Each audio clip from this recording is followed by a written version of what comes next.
Hey, so I love to see how the numbers are growing, but I do have to mention that there are not that many of us, and even those that are on the awakening path, and I know this because I've been at the stage where I think and know that everything's one and that there's some reflective process going on. Yet I did not understand what everything being one truly means, at the deepest, quote unquote, darkest levels of the experience, you know. People want to talk a lot about shadow and light, but one could not exist without the other. And the fact of the matter is that all being one includes the shadows. And I mean the darkest of things that you could possibly think of, even things that are labeled as demonic or claim to worship Satan, are still a part of what that one is.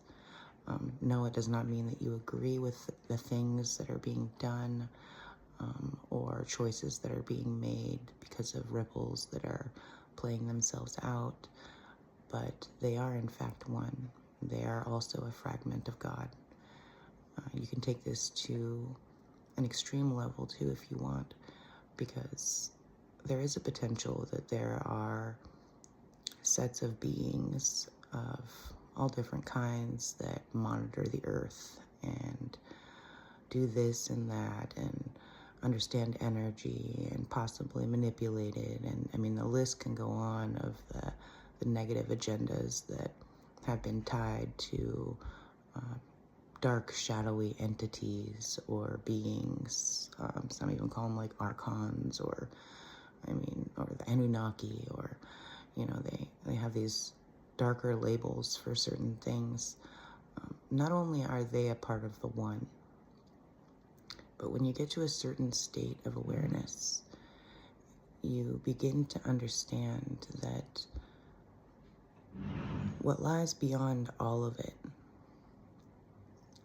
in that singular place of oneness and the 0 point where everything is everything, even if it may not be something that you're going to do, think, or feel, it's still a part of the source that it all started from, the divine spark, if you will, like an exploding star. It's a good visual, like the original star is within everything that exploded into the everythingness that we are.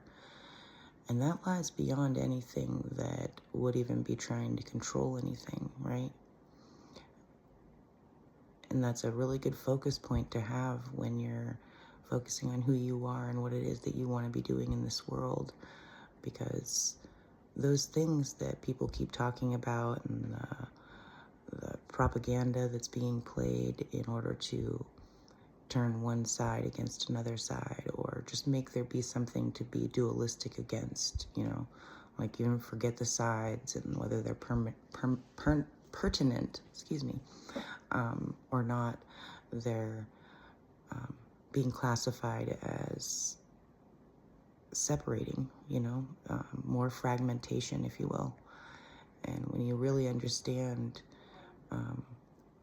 who God is and what God is, there's no way that you can be played into these dividing roles that make you stand against this, that, or the other thing. The way you stand against something is by standing for what you really believe in, because then you're not giving your energy to that feeling that you would rather not feel, or that experience that you would rather not have. You're not creating it again in your world with your thoughts. You're not replicating the distortion, and here's the thing. Everything that ever plays a shadow role, or a role of some dark energy that hurts others or themselves, in fact, is going to end up waking up to certain degrees. Not everybody. I mean, we all know people and have heard many stories of people that died angry and miserable, and they chose their lifetime in the way that they did to serve as the reflection in this reflective process, just like all of us did. Don't mind my roommate yelling at the dog in the background if you hear that.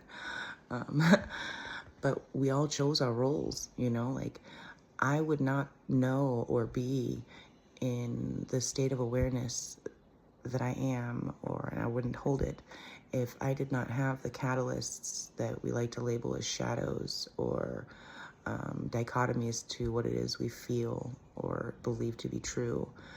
There's a grand purpose to all of it. But a majority of the time, they're on their same process. It's not like you're just signing off saying, okay, that thing, that being, that group of beings are always going to be angry and bitter and blah, blah, blah, because everybody's going through their evolutionary process, right? So it stands to be that when they cross paths with who they've chosen to cross paths with, there's a potential for it to pull them into more clarity in their own world, and then they would evolve. And there's not going to be a shortage of people that hold trauma because of the cycles of life experiences we've all had for however many hundreds or thousands of years that we've been having them. There is a lot of energy that's just cycling around, and it allows and serves as a purpose to be like a great catalyst, an awakener, an awakening when those types of things happen. And it's designed to be that way for a reason, you know, because of the science in which we are and how we magnetize what it is that we're holding at a frequency and vibration level. There has to be a frequency and vibration for us to match, or for us to pull in, for us to see that reflection of ourselves in this mirrored existence.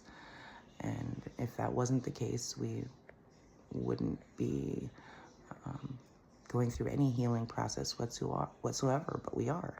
So I think it's really important to understand that you can't buy into all these narratives that are trying to claim that there's this thing that's out there against you, when in fact it is a part of the same oneness that you're a part of, first off, but that it is actually there to serve to wake you up to the levels of distortion and layers of illusion that we have to tear through. And above all else, it is just as much source as anything else in existence is. And focusing on what lays beyond the stories, beyond the narratives and the propaganda, is the most healing place to be. And it's what brings you to the full understanding of what oneness really is, and gives you the power and ability and discernment to be able to take that out into the world and offer the good of your heart to those that are in certain states of asking, even if it doesn't look like it. I mean, if there's anybody that's dwelling in a place that wants to share love and light, and yes, of course, in almost all cases, they also carry trauma, they would manifest shadow reflections to share themselves with. Because just like if there's somebody that's trying to give you a hard time, comes in and affects your life, well, if you stay grounded in your love and your understanding and compassion, then you share your light with them. And it's an exchange that you maintain the control of. You know, you don't allow someone else to be the puppet master. You realize that we're all puppets to a certain degree for moments in time, and sometimes on a permanent basis. And you learn to play your role and follow the tugs of the strings that are leading you to be right exactly where you're supposed to be when you're supposed to be there. And you bring yourself to the scenario, and the self that is attached to everything that's ever existed,